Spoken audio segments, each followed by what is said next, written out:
Hello, hello, hello, hello, hello. How's it going, people? Welcome to the channel. Welcome to the stream. Haven't done this in a very long time, to be honest.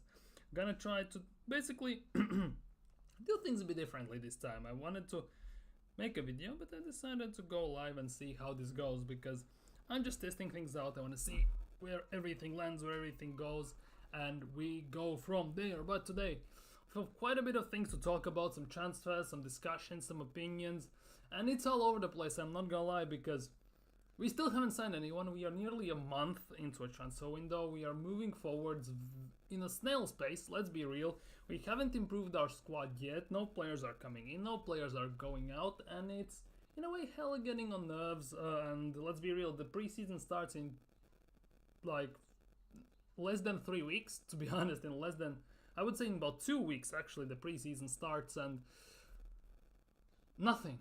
Genuinely nothing, which is a massive question and issue at the moment. So just before we get into this, of course, if you can, like, comment, don't forget to be live in the chat, subscribe and share it and everything, all that good stuff. And we are gonna dig straight in, to be honest. We're gonna talk about players going in, coming out, and at the end of the day it's gonna end on the fact that, well, we have signed anyone. So it will be like that. At the end it will pretty much end on a very sour note, but we're gonna try and keep things calm as you like. And we're kicking things off with one of Arsenal's youth prospects that was hyped up to be very good, very insane, very powerful, and one of the future. When the mini Bukayo Saka, as some people called him, to be honest, never called him that, but let's get it out of the way. He can sign for Brighton until 2028, which will be interesting to see how he develops and what he does there, because let's be real, there is a pressure to play for Arsenal. You cannot ignore that. There's no chance you can deny it. However, in a way, there is actually, in a way, even more pressure to play for Brighton and for smaller clubs, because for Arsenal, you have your team, you have your best players, and you have time to develop. In a way, you can go out on loan, you can sit on the bench, you can learn, and when you get your chance, you can try and do your best. But if you play for a team like Brighton, if you play maybe a bit smaller team, and you get signed, there's a big possibility you will have to perform instantly. Yes, I know he's super young, he still needs to develop, but at the end of the day, there will be lots of pressure on coyg to perform instantly, in a way. If he gets starting time, I don't think he's going to be a starter, but off the bench, definitely he will get his chances in the cups for sure. It will be very interesting how the new manager is going to use him, how he's going to kind of see his role in the team, to be honest. But this is a very good deal for Brighton, in my opinion. Definitely a very good deal for Brighton. So it will be very interesting to see. But yeah, can I be very excited that we have lost arguably one of our potential prospects? Yes, I can. I'm not excited but disappointed, because there is a bigger possibility we could have loaned him out for a few seasons, get him experience, show himself, and at the end of the day, maybe give him a trial run in the team. If it doesn't work, okay, cool, you can sell him. Now we have just let him go for free, in a way, and we are not getting no revenue, no nothing. Maybe there is something like Hutchinson when he left on free, but we got some release clauses. Maybe we'll got some release clauses in there as well. But at the end of the day, we lost arguably one of our big talents, so that is a bit annoying. So I have no idea what is our actual youth system doing. Moving things on to Calafiori, nothing new, but according to recent reports, Arsenal are interested in Wolves goalkeeper Dan Bentley. No idea. He's been a backup for Wolves for about 55 years, has played about 2 games, it feels like. I don't think he has played much, to be honest, behind Rui Patricio, Jose Sa. I generally believe he hasn't played much. So why Arsenal are going for him as a number 2 option, especially yesterday it was reported he might be potential number 3 option. So today we have upgraded him to a number 2 option, and we have to pay for him. That is the biggest thing. We actually have to pay for him. There are some goalkeepers who can you sign on free, genuinely, who are free in the free agency, and you could generally get them for, I would argue, for less money, who would just be a backup quality, play a few games here or there, and basically get the job done, because that is it. But I don't know, this is such a weird transfer, weird talk that has happening here about this Bentley guy, that I'm not sure what to make of it. Again, we are about to waste money, And Arsenal, well, not Arsenal, I'm talking about Arteta, in 5 years have signed 8 different goalkeepers already. He's changing goalkeepers like socks, and that is never a good sign for a goalkeeper if you can't find your number one. And now we're gonna sign another goalkeeper, which, again, I'm not sure what Arsenal are doing, because this whole situation with goalkeepers spending about, I don't even know, about 100 million on 8 goalkeepers, if something like that, could have easily been avoided. Just generally keep Emi Martinez, get a backup, and we move on. But no, Arteta didn't like Martinez, didn't like Leno, then there was Ronnerson, Ryan, Turner, Ramsdale, of course. There was someone else, Okonkwo, like for free. Now we got Raya. It's genuinely, we have signed more goalkeepers than actual attackers while Arteta has been here. And how mad is that for money wasting? Give it some time. Yeah, give it some time to sign 10 more goalkeepers. Genuinely, 8 goalkeepers. 8 goalkeepers we have signed. Arteta has signed already, so how can I give him more time? Genuinely, how can I give him more time if he just wastes money? Because under Arteta we have signed goalkeepers and defenders. That's it. Most of the time we sign goalkeepers, defenders, few midfielders. I think it was 1 or 2 attackers, and that was about it. Genuinely, we don't focus on attack. We have not replaced Aubameyang. We don't have a backup for Bukayo Saka. We don't have a backup for Odegaard. Like, what is he doing? Genuinely, what is he doing? This goalkeeper situation is just a mystery to me. Genuinely, looking from outside, looking in, it's a big, massive mystery, and I have no idea what's going on. If any has any idea what's going on with goalkeeper situation at Arsenal, please let me know, because this is a madness. And if we keep on Calafiori, Arsenal Bologna are on the verge, no idea what that means, on the verge, of agreeing 50 million fee for Ricardo Calafiori. Both clubs are still working on the structure of the deal, fixed fee, add-ons, payment terms, with a plan to reach club-to-club agreement this week. They say this week when about... No, it was yesterday. Yesterday already it was 24 to 48 hours. So it was 2 days basically till Wednesday evening.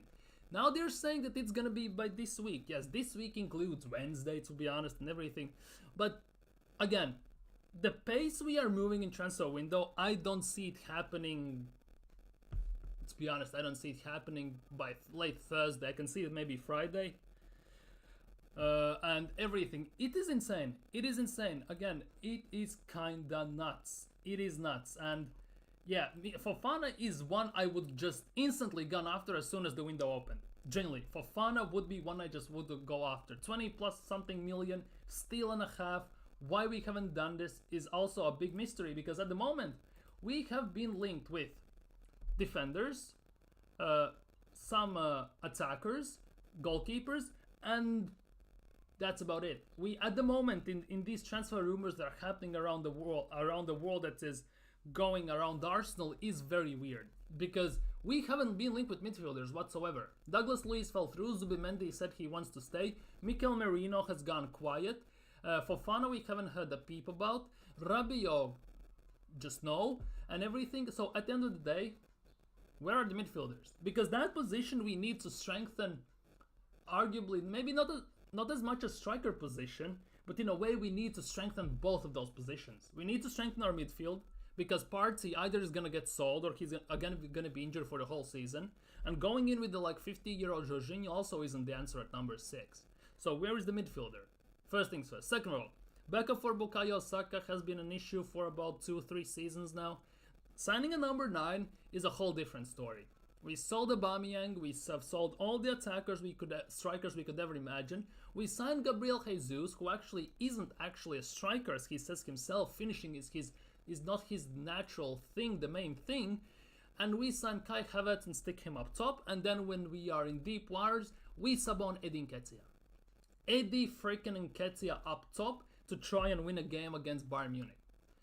Like, make it make sense. How incompetent you have to be that in 5 years you cannot sign a proper striker, a proper bagsman, because there have been opportunities, don't get me wrong. There have been many opportunities to sign.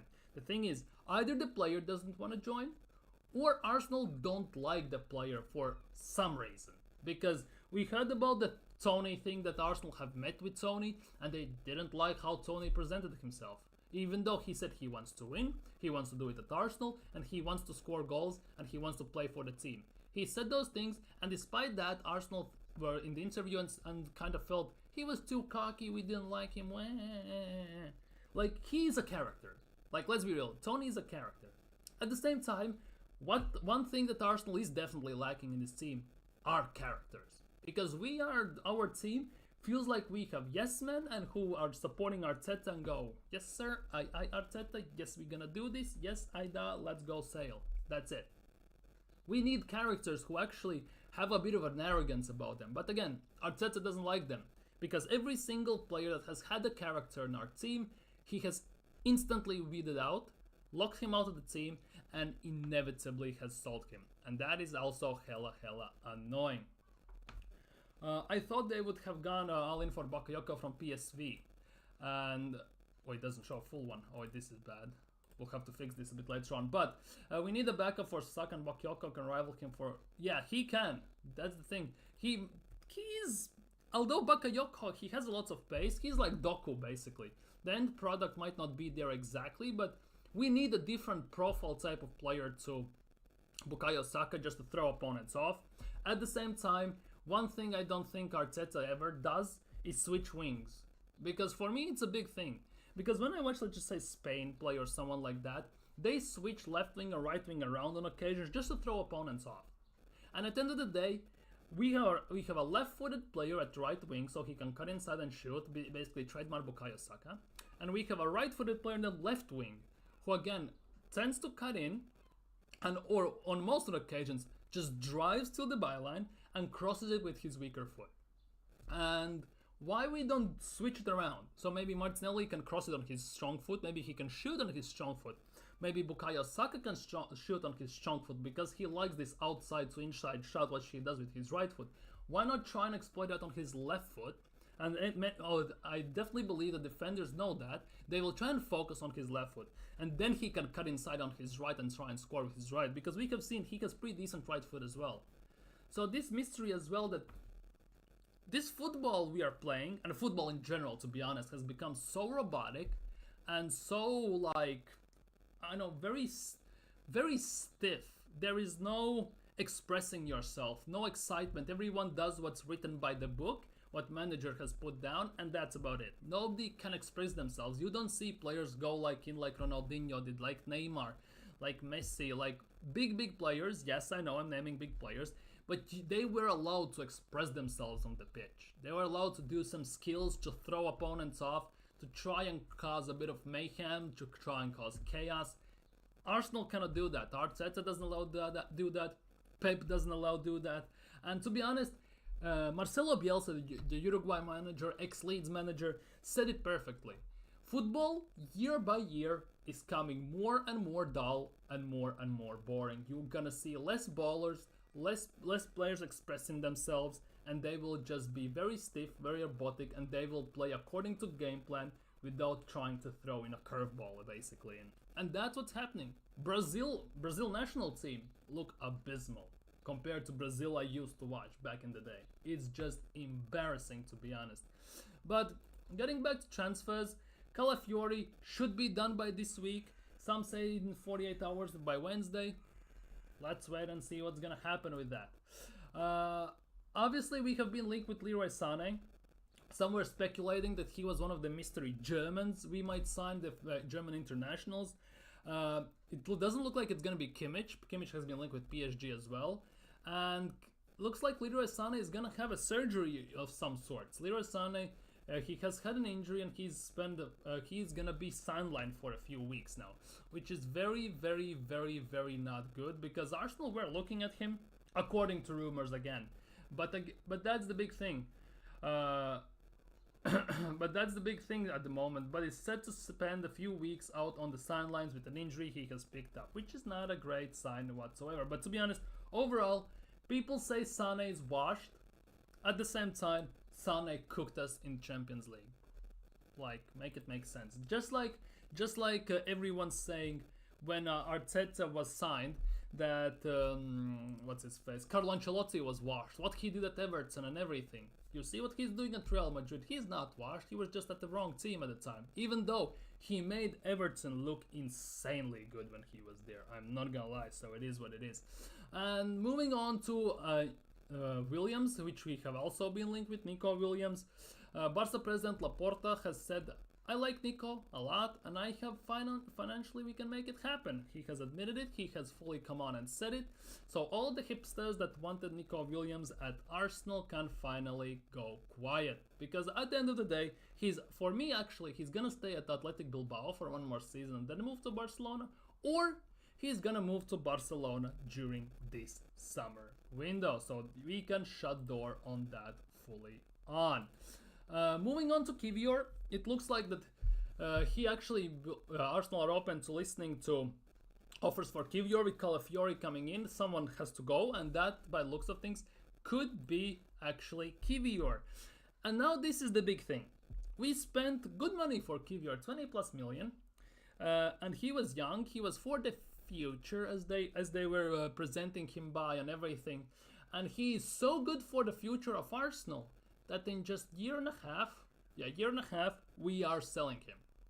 Another waste of money, because even though Arsenal should be able to break even on Kivior's deal, on the money we have spent on Kivior, I don't believe one single bit Arsenal will do that, because we don't know how to sell players. Juventus want him because they missed out on Calafiori. Thiago Motta apparently wants him at Juventus. It will be very interesting what they offer, because they are offering about 15 million, something like that. I'm not sure that will be the best deal. I'm not sure Arsenal will agree to that. And that's how basically Italian teams move, to be honest. They want the top dollar for their players, but they want to underpay the minimum dollar for when they try to sign players. So it will be very interesting what's going to happen. And I'm not going to be honest. I'd rather see Zinchenko go than Kivior. First things first. Second of all, unless Arteta has realized something, he's had an epiphany, and he's gonna try at least for some time Zinchenko in midfield, I don't see reason why Kivior should be sold instead of Zinchenko. Now, if we can get about 30 million, get about 6-7 million profit for Kivior, I'm all for it. Then go for it. Why not? If you're gonna sell him for below the price you actually purchased him for, no reason whatsoever to sell him, because in the second part of the season he was actually pretty good, and he got played out of his position because he technically is a left-sided center back. We play him at left back, and he actually did pretty good. He came on as a sub against Liverpool, where when we won he subbed out on Zinchenko. He was one of the catalysts on defense when we went destroying teams 5-0, 6-0 and all that stuff. So he actually did a pretty good season, but obviously then Tomiyasu started playing there and everything, so he had to get taken out. But at the end of the day, yeah, he got cooked at Bayern. Sane just destroyed him in every single way possible, let's be real.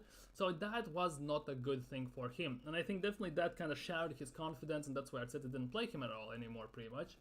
But Kivior leaving is very interesting, because for me, Zinchenko should be the one that should go. But the more we hear more links for Kivior than we hear for Zinchenko, which again is the biggest issue for me, because we need to get rid of Zinchenko, in my opinion. He's one of those players that need to get sold this transfer window, but I don't see it happening whatsoever, because since Bayern links that happened 2 weeks ago, we haven't heard a peep about it. Although there are still rumors that Davies might go to Real Madrid. So there is a possibility maybe that Bayern Munich might rekindle their interest in Zinchenko, but I'm not sure they will. I'm genuinely not sure they will whatsoever. So that's again gonna be one that we're gonna sit there and wait. Rafinha. What we can say about Rafinha, the links started to come out yesterday. They are still out today. Arsenal have launched a player plus cash bid, 30 million plus Eddie freaking Nketiah for Barcelona winger Rafinha. So basically they're saying they're technically paying about 55 million for Rafinha, which comes, I don't even know how to describe this. It's first things first, that's a travesty. Second of all, can you imagine Nketiah in Barcelona shirt ever in your life? Genuinely, can you imagine? I can't. I think they legitimately, Edu will just send them a message and Barcelona will just read them on 2 blue ticks on red, and that's about it. They will not entertain idea for Nketiah whatsoever, mostly because Barcelona need money. They need straight up cash, no talks, no barter transactions, no nothing of those sorts. So I definitely believe they would only take a big cash deal for Rafinha. So that will be very interesting to see how that goes. But at the end of the day, yeah, Rafinha at Arsenal, he had a pretty decent season for Barcelona last season. I think it was 6 goals, 9 assists from 28 games. My memory doesn't deceive me. So 15 points out of 28 games, so more than half a point per game, which is not bad. At some point, he was one of the best players for Barcelona as well. Or that was the season before. I might be mixing this up now. But yeah, he was great at Leeds. If we would have gotten him when he went to Barcelona at the time, when Leeds sold him, it would have been a whole different story. At this moment, at this day and age, at this time, Arsenal want Rafinha. He's only 27, but I think it's a bit too late. I generally don't think he's a bit too late. I generally believe so. He's a right winger, technically can play left wing. Backup for Bukayo Saka. I'm not sure Rafinha would want to sit on the bench. That is the big thing. You need to sign also a player who would be willing to sit on the bench realizing his role, because Bukayo Saka for us is one of those players that is called the untouchables. They almost never get subbed, never do anything wrong, and they always play. So that will be very interesting to see how this develops. But Rafinha, overall speaking, is one of few forwards we are actually linked with. And I'm saying forwards, not strikers, because we have been linked with few wingers. Strikers, not so much. Only one we have been linked with is Brian Brobby from Ajax. Would you take Brobby? I hell wouldn't. I generally wouldn't. They want about 30-35 million for the guy. No chance in hell. So we definitely are looking in different departments. Obviously, our transfer policy is also shifting all the time. Then we want a midfielder, then our priority is a forward, and our priority is a defender. And it feels like nobody knows what Arsenal actually really want. About Ferdi Kadioglu links, it's kind of interesting if you think about it. Brighton have made contact with Ferdi Kadioglu according to rumors, and have asked about his situation. Now, this is an interesting one because allegedly Arsenal had 20 million bid rejected by Fenerbahce before the Euros. Okay, cool. We thought they would go for another bid. No, they are not going for another bid. According to reports from a few days ago, Arsenal are still only scouting him. They haven't actually put in a bid. They are still only scouting him, and this is a bad deal now because Fenerbahce is holding all the cards because Borussia Dortmund want him, Brighton want him, Arsenal want him, and I think there was one more team that wants him. So there are quite a bit of clubs that can actually pay some money for the guy. He had good Euros, he was great for Fenerbahce, definitely would be a good left back option. But again, for Arsenal's sake, we are linked with another defender. Have you noticed that in this video, in this stream, we have talked pretty much exclusively about defenders? Defenders going in, coming out few. We haven't talked about midfielders whatsoever. We have talked about 2 forwards, and that's about it. Because generally at this stage, 3 weeks into the transfer window, it's nearly a month already in, we have mostly been linked with defenders. If you took overall picture, Arsenal have been linked with about 75 to 80 players already. And I think half of them have been, like, some of them are wingers, some of them are defenders. It's all over the place. Kadioglu to Arsenal, I don't see it happening. I must be honest with you. I genuinely don't see it happening. I just don't, because I don't think it's gonna materialize. I think we have dragged this so long, if there even is proper interest, that it's gonna get swooped under our feet. Someone is gonna take him from under our feet. And now we are gonna look into some Arsenal transfer business. It's always fun to look at these things. Genuinely, always fun. Now, we gonna look at Arteta became our manager 1920 season in December, right? Right. So, 1920? Yeah, 1920. Yeah. I think, yeah, it was 1920. December 26, 2019. Yeah. Or 23rd, 2019. Yeah. So we can kind of forget about 1920 transfers because let's be real, it doesn't matter, it was Arteta's first year.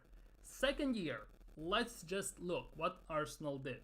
Arsenal sold Emi Martinez, that went well. Arsenal sold Guendouzi, Mavropanos, well, loaned out. Mkhitaryan left on free, Lucas Torreira went on loan, and Iliev went to Shrewsbury. Now, players coming in, and this is where we will see how good Arsenal are wasting money in these situations. Look how much money we made. 19.5 million. 19.5 million. Now look at what we spent. We spent 26 for Gabriel Magalhaes. Arguably, to be honest, till last season, best signing Edu and Arteta have made. Genuinely, best signing, without shadow of a doubt. Pablo Mari. Why would he sign him? Anyone? Any ideas? 6 million wasted. Odegaard came on loan, then we signed him full time. Okay, that's cool. Alex Runnison, 2 million. Put him on a 30 grand a week. 30 bloody grand a week. Imagine, sign for 2 million, put him on 30 grand a week. Ryan loan transfer, and Emil Smith-Rowe came from under 23s, and we spent 86 million. So we are already in negative 67 million. 67 million already in negative. Move on into next season. Departures. Willock for 29.4 million euros. Lucas Torreira loan fee. Blah blah blah. Luis leaves on free. Niles goes on loan. Kolasinac leaves on free. Willian goes paid off himself. Aubameyang goes for free. Chambers goes on free. Trusty. Everyone goes on loan or goes for free. At the end of the day, we make 31.4 million. 31.4 million. And now this is the summer when Arsenal start to spend big. We sign a defender, we sign a midfielder, we sign a goalkeeper, we sign a defender, we sign a midfielder, and we sign a defender. So far, Arsenal under Mikel Arteta has signed 1, 2, 3, 4, 5, 6, 7, 8. 8 defenders or goalkeepers, 2 midfielders, and no attackers. Good start. Good start. Now we move season forward. Arsenal sell Guendouzi, Torreira, Leno, Mavropanos, free transfers, Bellerin, Lacazette, loans. We make 23 million. Somehow we made 23 million, by the way. Now, we spend 186 million euros, and we sign Jesus, Fabio Vieira, Zinchenko, Trossard, Kivio, Jorginho, Turner, Marquinhos, and everyone the rest goes out on loan. And again, 1, 2, 3, 3 defenders, 2 midfielders, 1 attacker. No, 2 attackers, sorry. So technically we have signed Trossard, Jesus, Marquinhos, and that's about it. Yeah, and that's about it. 3 attackers Mikel Arteta has signed. 3 attackers. Okay, you can count Havertz, but he said himself that is a midfield signing, so he sees him as a midfielder. So that kind of comes out of context. So Mikel Arteta, in his tenure, in 5 years at Arsenal, has signed 3 attackers. Proper attackers, left wing, right wing, center forward. Jesus, Marquinhos, and Trossard. Mind you, Marquinhos doesn't exist at Arsenal anymore. Jesus is injured for 90% of the time of the season. And Trossard is the only player. 24 million well invested for about 110 million spent on attackers. Good job. 20% of the money well invested. Arsenal legit have wasted money on so many signings, it's actually embarrassing. And now, last summer, we sell Balogun. No idea why, but we did. Xhaka, Turner, Murray, Trusty, Tierney, all that stuff. Basically, who we signed? Rice, cool. Havertz, Timber, Raya on loan, and then we can sign him full time now. But again, we sit here and we look. We have signed Raya and Timber, 2 defenders, Declan Rice, Havertz, 2 midfielders. So again, we haven't signed a forward. It took Arteta half a season, a bit more than half a season, to realize that Havertz in midfield doesn't work whatsoever. Even though every single Arsenal fan saw in the Community Shield when he was at number 9 that he worked there like a charm. None of Arteta didn't say that for next 6 months. Good job. And then he pushes him up top and he does at least something. And now in this window, El Neni leaves, Soares leaves, Okonkwo leaves on free transfer to Wrexham. Arsenal fully sign Raya, Marquinhos end of loan to Fluminense, and what's gonna happen with him might as well not exist at Arsenal. So basically, Arsenal have signed countless defenders, 5 midfielders, and 3 attackers under Mikel Arteta. And that is the big issue. We kind of know, yeah, you could say defense wins championships. Defense is one of the key areas, not to league goals and everything.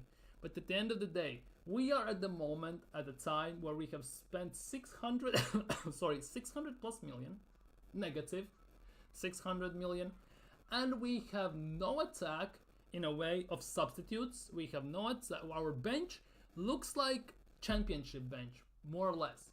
Or, okay, maybe that's a bit exaggerating. Our bench looks like a mid-table, maybe lower-end Premier League side bench. Generally like Crystal Palace's bench, our bench looks like. And that is not a good sign. It's generally like a bench in a park who is old wood, all soaking wet, and as soon as you touch it, it just splits in half. Genuinely shocking, and I don't know where we go from here. Because we're gonna sign Calafiori, most likely by the looks of things, and that is another defender. Still, no midfielder or no attacker links. So where are midfielders and attackers? How incompetent Edu and Arteta have to be not to realize that they need to sign a midfielder and an attacker for 5 years. Nearly 5 years, especially in the last 2 seasons. Haven't replaced, technically, Granit Xhaka, as mad as it sounds. We have only the closest replacement to Patrick Vieira, mind you, has been Thomas Partey, and it took us, what, 12 years? 12 years to replace Patrick Vieira. If we're gonna wait an extra, it took us 12 years to replace Aubameyang. Well, technically we had Van Persie, then we signed Alexis and Aubameyang. Okay, Aubameyang. So it has been, 4 years since we haven't replaced Aubameyang, and you can see. Because generally Aubameyang, I generally believe if Aubameyang stayed, he could bag goals in this team. The way we play, he definitely could bag goals. Maybe it's not his style, how he wants to play, but he could have adapted. And now we are looking in the market. We have to pay 100 for Gyökeres, 100 for Osimhen. Maybe we can go away and actually buy 60 million for Ivan Toney. Because genuinely in this system, how we play, Ivan Toney would be perfect. But how stupid you have to be to spend 600 plus million and to sign, like, generally spend about, I would arguably say 60 to 70% of that money to sign defenders, because you cannot count Rice. Only for one reason. His price takes up like 13% of the money we have spent. No, 15%, sorry. So it's a bit of a whammy there, but we have spent 600 plus million. If you exclude Rice, we have spent 500 million, and of those 500 million, 300 million have been on defenders and goalkeepers. Rest of them have been attackers and midfielders. And our midfield attack still is lacking massively. Yes, our defense looks a bit solid, but despite the fact we have no proper backup for Saliba, you can argue, and we have no proper left back. So how all this money spent actually, where's it gone? Generally, where has it disappeared? That is the biggest question for me at the moment, and that's why I'm very pissed that we are 3 weeks into the transfer window, nearly a month. We have done F all in the transfer window so far. Links are cool, but I need to see players signing. We have signed youth players. Cool, but what about the main team? Because at this pace, we're not going to finish second in the league. Let's be real. We're going to finish third. Genuinely, I can see us dropping off if we don't make the proper signings. This transfer window specifically is make or break transfer window for Mikel Arteta and Edu.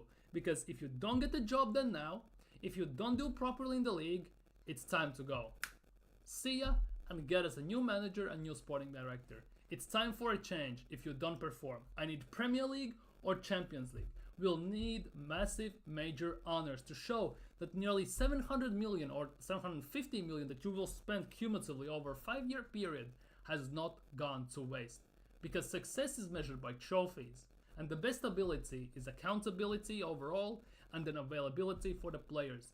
And at the moment at Arsenal Football Club, we have none of that. So let me know in the chat, in the comments, if you're watching this as a podcast or something like that, how you feel about this. I'm gonna sign off. Thank you guys so much for watching. Thank you guys so much for chilling, commenting, being here. You have been freaking fantastic. So if you haven't already, don't forget to subscribe, like, comment, hit that bell. See you all very, very soon. Maybe another stream, maybe another video, who knows, but see you very, very soon.